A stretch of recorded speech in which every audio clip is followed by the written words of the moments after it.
Righty Roo, welcome. End of week one, start of week two. Let's have a deep dive into what's going on so far and what we're going to do next. Let's get straight into it. Okay, so as we talk about all the time, don't bury your head in the sand. We're going to review the week. So let's have a look at it. So, three key things we want to consider: what went well, what did you learn, and what will you do different this week? Okay.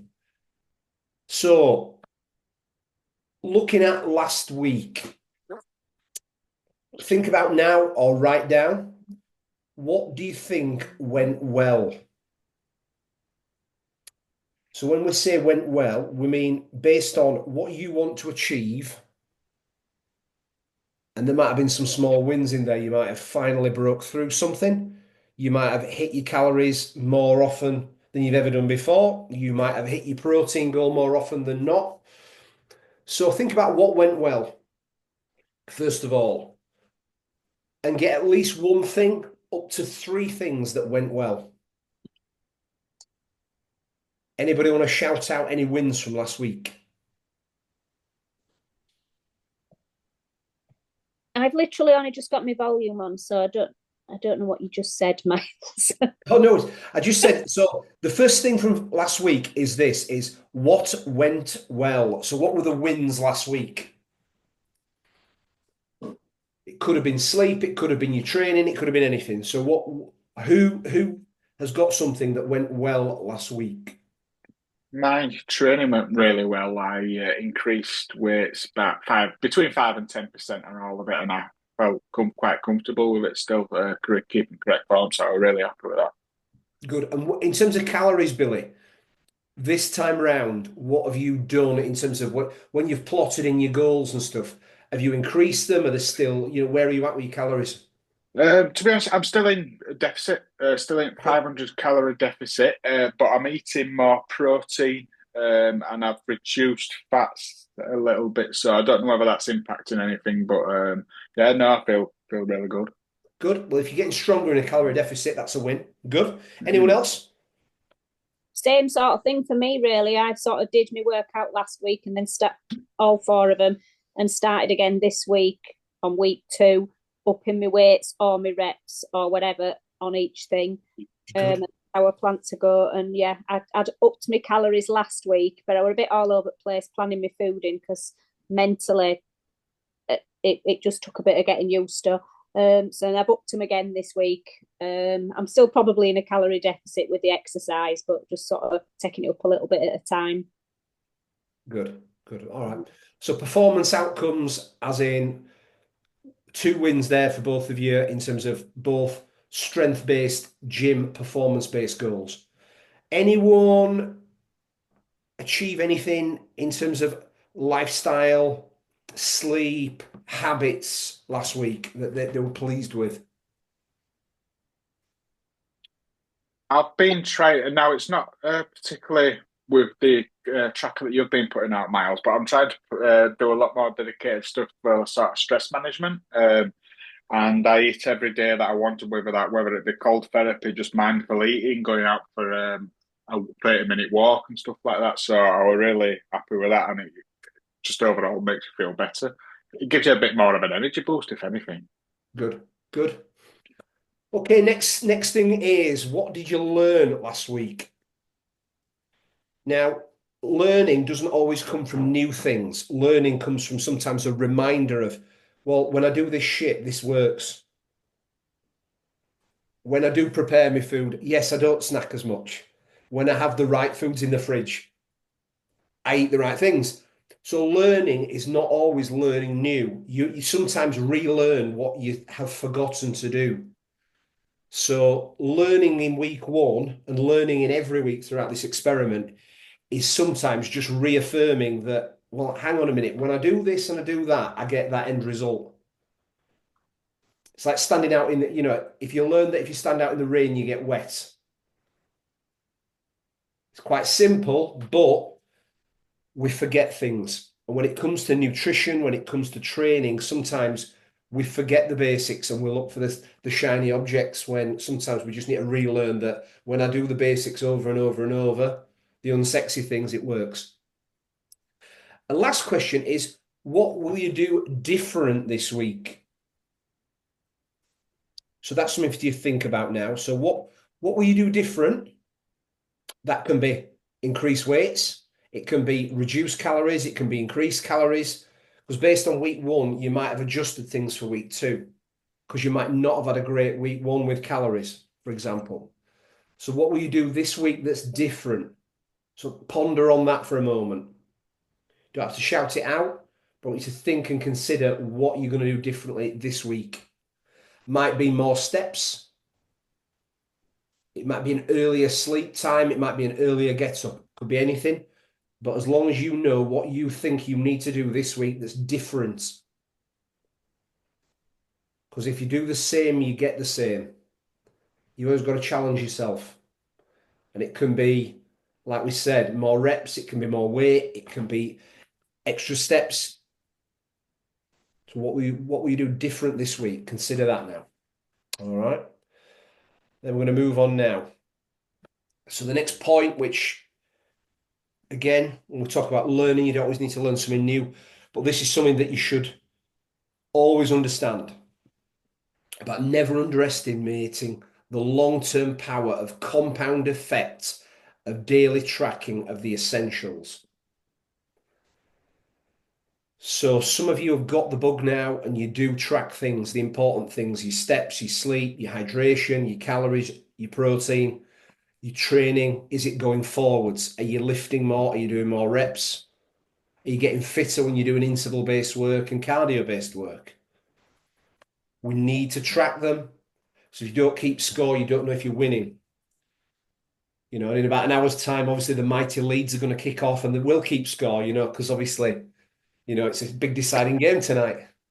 So going back to this, the daily micro decisions affect the direction of your life and your health. So like we've discussed before, a plane is off course over 90% of its journey. Micro decisions are what is taking you down whatever path you want to go down.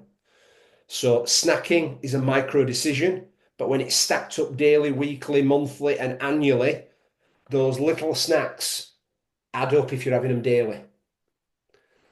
Not hitting your steps daily over 365 days, it's only a micro thing. But when you plot a course and a trajectory, it's going to take you off course.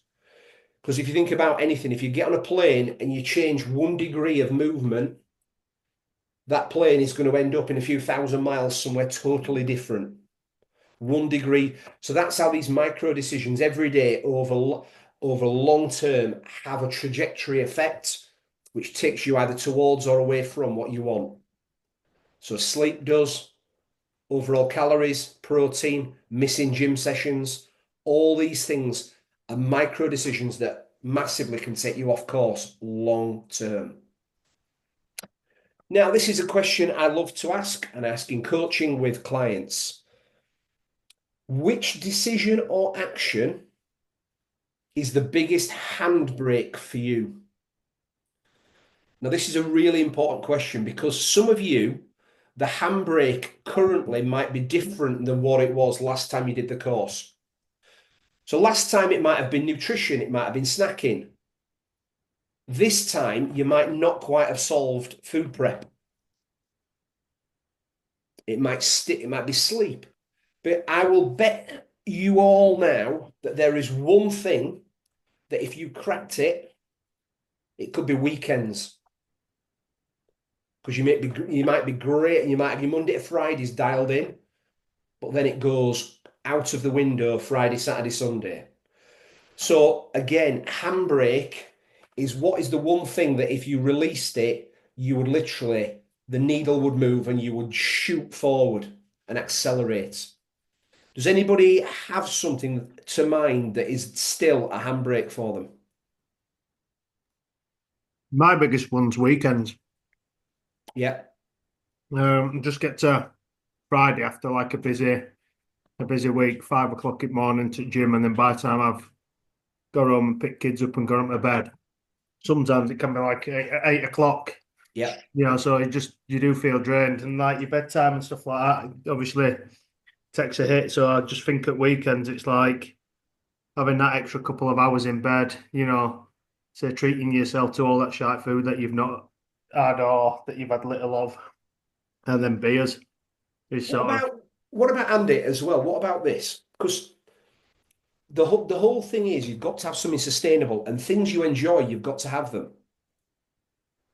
But what this is what I've done with a lot of people over the years is that people tend to go into what I call monk mode Monday to Friday. So they almost restrict themselves so much from 6 a.m. Monday to 4 p.m. Friday that they're craving and going mad for takeaways, beers, whatever. But sometimes what I've said to some clients sometimes is if you love a beer and that's something that you're always going to love, I'm not telling you not to have it or not to that's but what I say to them sometimes, and it's worked and it's been counterintuitive, is that I've said to people sometimes having a beer on a Tuesday and maybe have another beer on a Thursday. So Friday you don't feel like you want to sink 12 pints. So these are all strategies for people to try. Because if you love certain things, trying to completely remove them sometimes for a lot of people is very, very difficult. So to stop the binging on a weekend, what I've said is selectively have some things you like Monday to Friday. So on a weekend, you don't feel like, right, I'm going to go hell for leather on the takeaways, the wine, the beer, what sweets, crisps, whatever it may be. Have a bit of something, but plan them in. Because I often find that if people like going out on a weekend, they like having a drink and they like, you know what I mean? And that's not really going to change. But what I've found is people who have a bit more moderation over a 7 day period, actually, when they plan things in, consume less overall sometimes. So sometimes the odd like on a Wednesday night think, right, yeah, I'm gonna have a beer or two, I'm gonna have a glass of wine. Reduces the binging on a weekend. So it's things to try and consider because there is no one size fits all when it comes to solving the weekend conundrum. If you are going to remove something on a weekend, you've got to put something in its place. That's the key thing. Because if you leave a void, so if you say to yourself, I'm going to sit in on a Saturday night, I'm going to sit and watch telly where I normally might have 6 cans of lager, and you suddenly say, I'm not going to have a drink on Saturday night while I sit and watch TV. The environment's the same, the triggers are the same. So you're going to have the willpower of Mother Teresa to not have those beers in that same environment with the same triggers. So Saturday night, it's either go to the movies, take yourself out of the situation, or do something different to replace the behavior and the activity as well. Change the environment. So that for weekends, there's lots of ways of tackling this, but it's finding out what you think is going to work for you. Does that make sense, mate? yeah. So just try different things. Plan workouts in and plan things in a weekend where you're going to meet somebody. So if there's social commitments where you say, right, I'm going to meet you, we're going to go out for a run, we're going to go out for a hike, or we're going to do something, you're planning things in and you're filling your diary on a weekend with things that might stop you eating as much or drinking as much, or it's trying to plan it in a way that works for your life, mate. Anyone else got anything?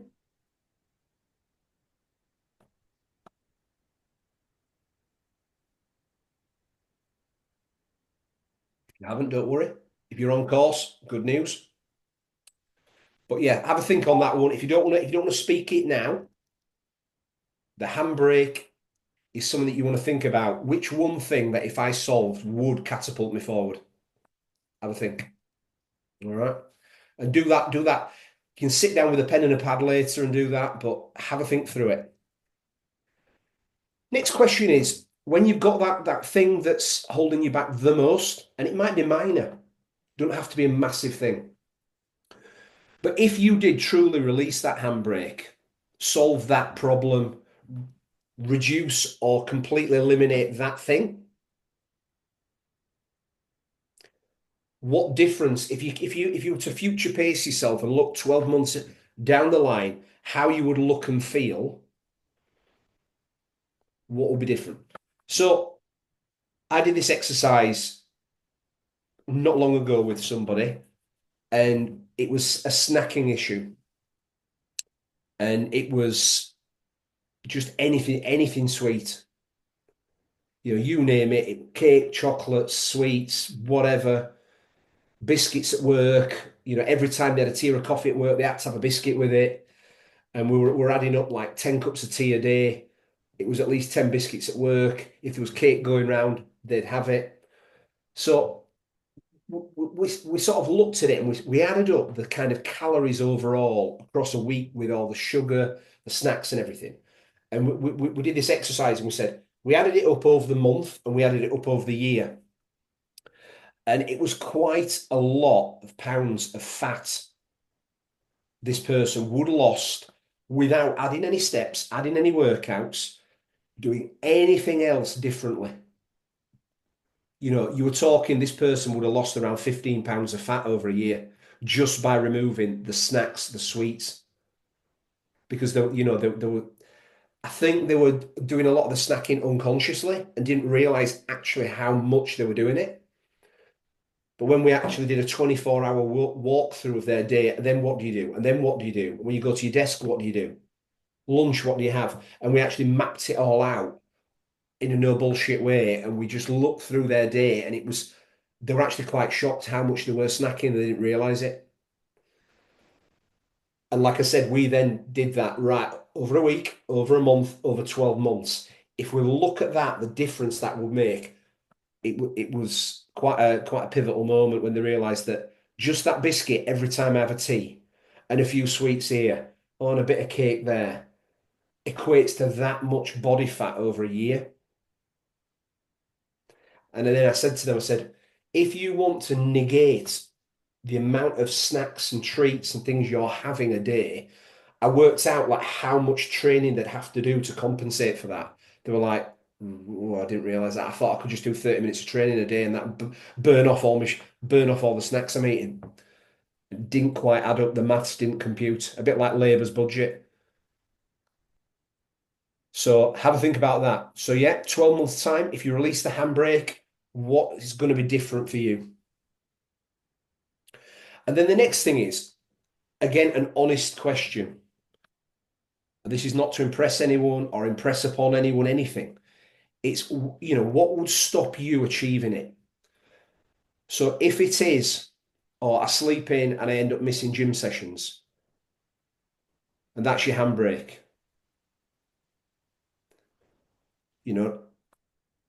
if you know that's going to mean an extra 3 workouts a week, 12 workouts a month, getting stronger, building more muscle, looking leaner, and having a totally different physique in 12 months' time, you realize that, well, the thing stopping me achieving it is me. It's just my decisions, the discipline, and maybe a lack of planning. Because often discipline and planning are the 2 main key things here. Once you've made a decision to change and improve, get leaner, get stronger, whatever it may be, usually it's a planning and a discipline. So doing, like we said last week, fuck your feelings, doing it in spite of how you feel. If you wait for motivation all the time, you will be inconsistent. And consistency is what kills fat, because it's the day in, day out stuff. So you remember that stopping you achieving your goal is only one thing, and it's you and you alone. Because no matter what lifestyle challenges you have, there's usually somebody somewhere on this earth that's achieved it with the same challenges you face. There's people who go up Mount Everest with horrendous disabilities, but they've had a plan, they've followed the plan, they've done the training plan, they've got the mind in the game, and they've executed the plan and they've achieved the goal.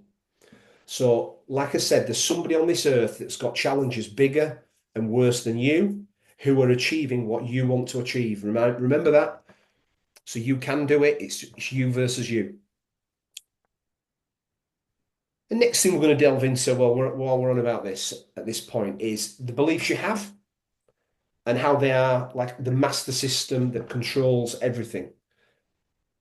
Because your beliefs control your actions, your thoughts, which become your beliefs, become your actions, and your actions repeated become your results and your life.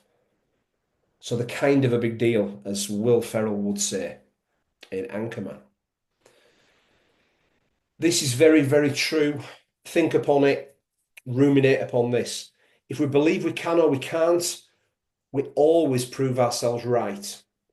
As I've said before, your brain wants to be congruent. So if you think you are something, you will bend your actions to fit that story. And you will sabotage your outcomes all the time repeatedly. And you find people who always do this because at the root cause of everything, they have a mindset and a belief that doesn't support the outcome they say they want. So if you say you want something, let's just say you want to run a marathon next year, but you have a belief that I never really finish things and I always say I'm going to do stuff and I never follow through. And yeah, and if you have these like beliefs that are like a leaf in the wind, your belief has to support the vision and the outcomes you want about who you are and what you are. Your identity beliefs are important, and beliefs then in the outcome and that it is achievable. In your mind's eye, you have to be able to see and believe that it's going to happen. Yeah. It's often been proven beliefs are the glass ceiling in your life or the chain on the elephant tied to a post. You know, like I said last time, when they train little baby elephants, they chain them to a little post in the ground. When they're tiny, they can't move it, so they believe that they can't move that post. So as an elephant grows to be the beast that it is, it could just drag the post out the ground, but it's believed the story that it can't escape. When it's chained up, it can't get out of that post. And that's how we are. We have certain things that we believe that we can't do and we can't achieve because we might not have done it previously. Physically, socially, financially, relationships. It permeates every part of your life. Your beliefs affect what you think you can do, what you think you can achieve, and as a result, what you do achieve. Because we act upon what we think we can do and what we believe we can do. Quick one for you now. Write down, if you can, if you've got pen and paper, 5 things you say and think about yourself. I always fail. People like me don't do stuff like that. I always get injured. I always start and I always stop. I just can't diet. Whatever I do, I just can't diet. These are all the kinds of beliefs that you may not realize that you say to yourself and think about in your own mind. But when you ask yourself an honest question, you know, what are these little voices? What do the things you say? If you say to friends, well, you know, yeah, I always start in January and by March I kind of fall off the wagon. You know, what are these things you say every year, which then you live out and you recreate every year? So think through them. And they'll, you know, it's surprising we all have them. Oh, I always start, but I always get injured. So do you look out for things that cause you to get injured because you're looking for the problem? Your brain and your body want to prove each other right. And your reticular activating system in your brain will look for and seek out the things that you are subconsciously and consciously looking for. So negative beliefs, it will look for reasons to support them and put legs under the belief. Because remember, beliefs are like a table. You have a number of legs underneath a belief that support it and keep it where it is. Now, your job is to one by one kick out the legs from under the table so the belief collapses. And under every belief you hold, there will be things that you say and things that you always do that support and make that belief real. Now, what you need to do is find out all the things you say that support those beliefs, and some of them will go back as far as childhood. Well, when I was young, somebody said something to me in the playground, and you're still carrying around that story, and that's a leg underneath the table holding up the belief that I'm not very good. I can't lose weight. People in my family don't lose weight. All these little beliefs you have, you can knock the legs out and collapse the belief and move forward.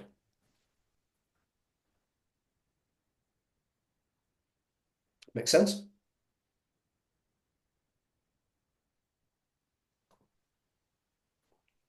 Next thing, what would you say if you had the proverbial genie with your wishes? If they came to you and said, oh, you have 5 wishes, what would you say if you couldn't fail? Would you say, I do what I say I'm going to do? I'm in charge of my life. I'm steering the ship. No one stops me. I get what I want. I go after things with no excuses. I'm relentless. I will not stop until I've got what I want. I'm fit. I'm healthy. I look after my body. I'm the kind of person who looks after themselves. I'm the kind of person who goes to the gym every day. I'm the kind of person who walks every day. All these beliefs that will take you forwards, not backwards. So when you've got beliefs that don't support you, what can you replace them with? So like we said before, if you create a void, you need to replace it with something. So if we're removing negative thoughts, negative programming, negative beliefs, what positive things can you think about yourself that's going to propel you forward? Keep you consistent. I'm somebody who doesn't give a fuck how they feel. I do it anyway.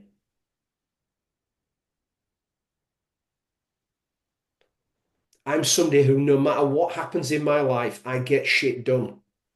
Can be whatever, but having strong affirmative beliefs, mantras and affirmations will program your mind and put it to look for the things that you need to do to get what you want to get.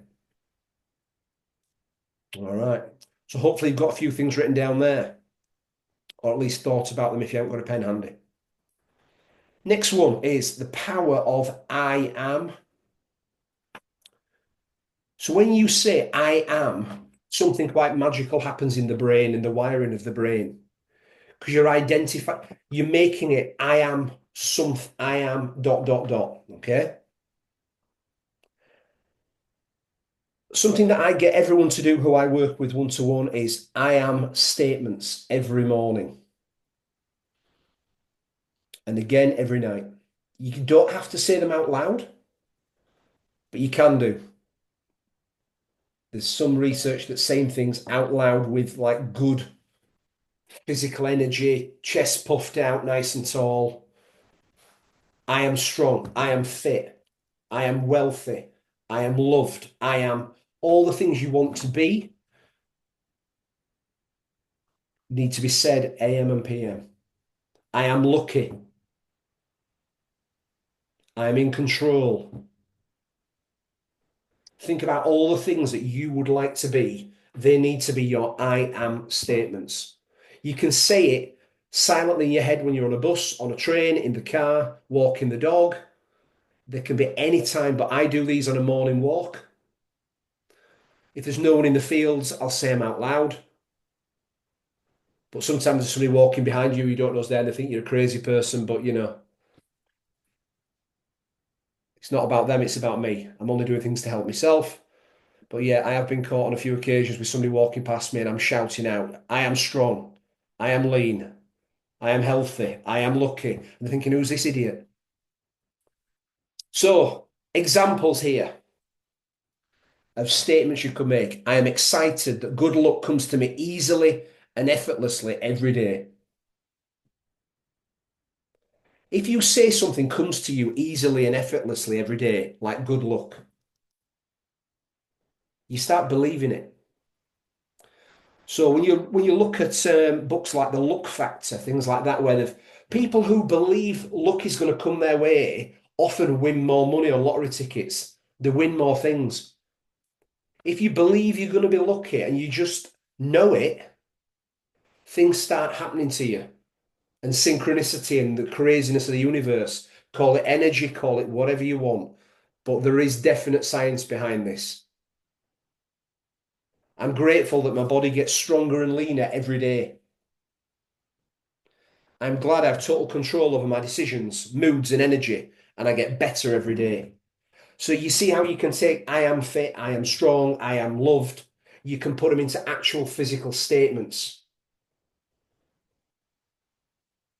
And your brain works through repetition and programming, as we know.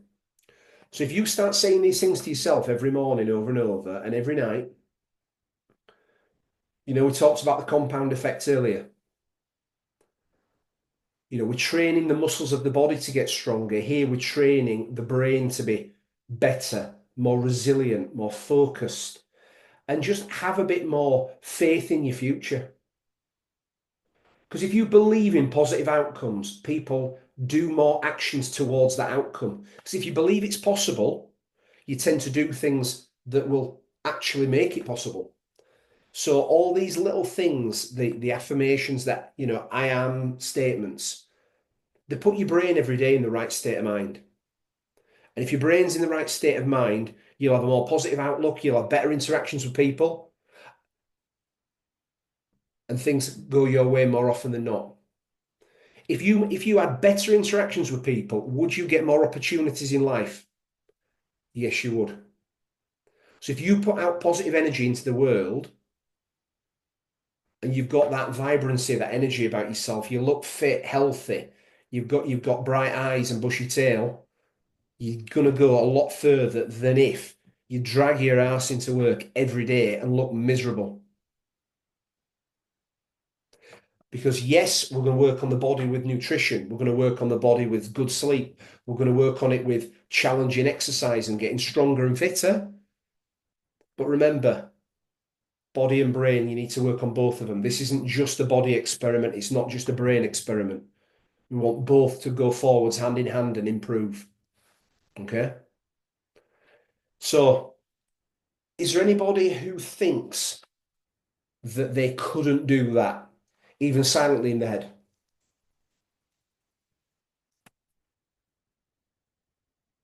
No.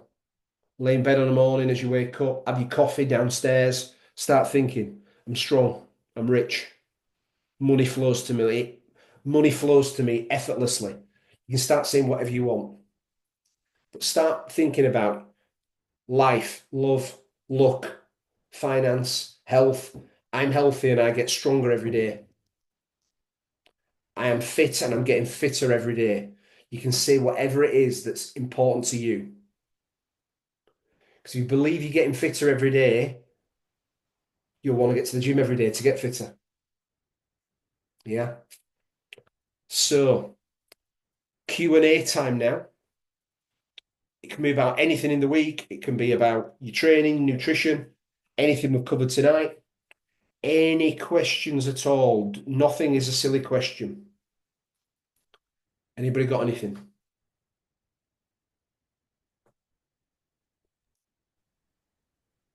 Probably got one. It's not necessarily related to the stuff that you've just been on about, Miles, but sleep. I remember in the last Super Six, you mentioned that you have struggled with sleep and you've tried everything under the sun for it, and you went through loads of things that worked for you. And could you just sort of repeat what those were that have been the tried and tested for you? Because it's something that I'm really trying to improve the quality of sleep.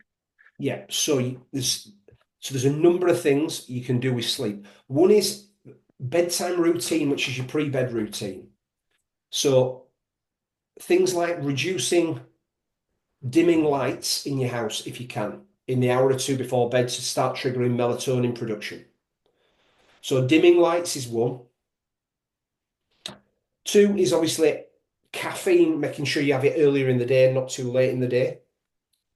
Three is don't watch something too stimulating or do something too stimulating in the hour or two before bed. Sometimes reading works. It's experimenting with what works for you, and this is all pre-bed stuff. Your bedroom wants to be no LED lights. So anything like red lights on your TV in your bedroom, anything like that, unplug them at the wall. So anything LED light affects sleep. It's been proven. So your bedroom wants to be literally complete blackout in your bedroom. Everything you can do to have a blackout bedroom, better. You can wear sleep masks, whatever works for you, but the darker the bedroom, the better the sleep, proven time and time again. Cooler bedroom, you don't have to worry about that this time of year because it'll be cool anyway. So they're all, in terms of sleep hygiene, what you want to consider. Now, other things are, you've got to remember that your sleep routine starts the minute you wake up on a morning. So the proven things to do is get daylight or one of those daylight lamps into your eyes as soon as you wake up. So you can buy one on Amazon, they're about 10 quid, so you can have one, put it in your bathroom or plug it in or wherever. You'll look into that for a bit as soon as you wake up. So you want natural light as soon as you wake up, or them, they're called like a natural, like the seasonal affective disorder. Yeah, it's like a 10,000 lux light. Yeah, That's the one. it's something I read up yesterday, and I'm gonna get one. So that as soon as you wake up on a morning, so that sets your circadian rhythm. So that's first thing to do in the morning, the last things at night. Things that work supplement wise, well, I mean, magnesium works, high dose magnesium, but sometimes you've got to be careful with that. You've got to build up your dosage because otherwise your bowels sometimes can not be ready for it. So high dose magnesium works before bed. Something called theanine works as well. So magnesium and theanine, they work before bedtime. Other things to consider is it getting to sleep or staying asleep, Billy, that's the problem? Seem to be getting to like 3 o'clock in the morning, and it's like this routine. I keep just waking up for a bit and then struggling to get back to sleep. I mean, my missus is pregnant, so I don't know if there's a cure for that apart from kicking her out of the house, which I don't think's on cards. No, Um, no, I won't suggest that. Yeah, staying asleep. Is it a case of you getting up because you need to go to the toilet or anything like that? No, no, I can't. I mean, a lot of the things that you just mentioned, sort of the making the room as dark as possible. I'm trying to do that, and like what you just mentioned with the light, getting that in the system, so it's setting your circadian rhythm going. I'm trying that, so I'm hoping they'll just these 1% improvements will just help it. So it's just. I know you mentioned that you've always you struggled with sleep and you've tried everything. So I was wondering if there's any sort of Yeah, well, anything else that I was looking at. they're the first things to try. Get all them right, and if you're still struggling, I've got other things. But you never, you're best covering the basics first before you go to Mm. the more complicated stuff. Yeah, yeah, cool. I'll give it a couple of weeks and see if there's improvement. If there is, then good. If not, just try something else. Yeah, just report back and I'll give you some more things to try. Because like I said, Wonderful. with sleep, there's layers of things, but you need to get the fundamentals right first before you start doing advanced things. Because like Yeah, training, people who want advanced stuff and they haven't got the basics right. So it's just cover them, get those nailed on, and then if you've still got issues, we'll look at some other suggestions that you can layer on top. lovely. So anyone else got anything? I was just going to say I'll be on board with that as well because I do exactly what Billy does. I wake up about 3 in the morning, and for me, it's my brain decides it's wide awake and it wants to think about things, and I have to control that. And I've been doing this for maybe about 6 years. I used to wake up in major stress and trauma, and now I just wake up and think about I'm not stress and trauma. It's not such a big deal now, and I'm getting better at it. But yeah, any advice you give to Billy, give to me too. Yeah, I mean, I've struggled. I mean, pretty much every single sleep problem I've suffered with. So when I've tackled one of them, it's sometimes been a bit like whack-a-mole for me. So if I've tackled the getting to sleep, then I had periods of like waking up with like massive panics and stress and sweats in the night. I've literally I've researched every sleep problem because I've kind of suffered from all of them. Mm. But at the minute, sleep-wise, I'm doing pretty well. I don't want to jinx it, but that when you talk about the handbrake, mine has always been sleep, which affects my recovery for training. It affects your energy during the day. So sometimes I've been going to go into it because you know what I'm like fuck your feelings. If you're tired, you still go. But I will get into a point where if I hadn't slept at all, going and flogging myself in the gym the next day is counterproductive. Mm. So I had to literally think about it. Well, I'm just increasing my risk of injury here because I'm not recovering from training. I'm not getting any deep sleep at all. So my risk of tendon ruptures, everything like that was going up. So I had to start saying to myself, being disciplined in the reverse to say, well, no, do not train today. Have a day off. If you sleep better tonight, train tomorrow. So it wasn't discipline to get myself to the gym. It was discipline to say, no, today is not the day. The most, you know, the most exertive thing you can do today is walk the dog kind of thing. It was listening to my body a bit. So sleep is frustrating, and anybody who struggles, I sympathise with massively. So, any other questions? Anything else? No, not from me. Cool. Well, if there's nothing else, you can message me privately if you don't want to speak about it in the group, guys. If you've got a question, don't worry about that. Drop me a private message and I'll try and answer it for you. So have a good week, guys. I'll be messaging you in the group this week, and let's have a good one. All right. All right, Cool. thank you very much. Thank you very much. Crack on, guys. See you later. Bye. See you later.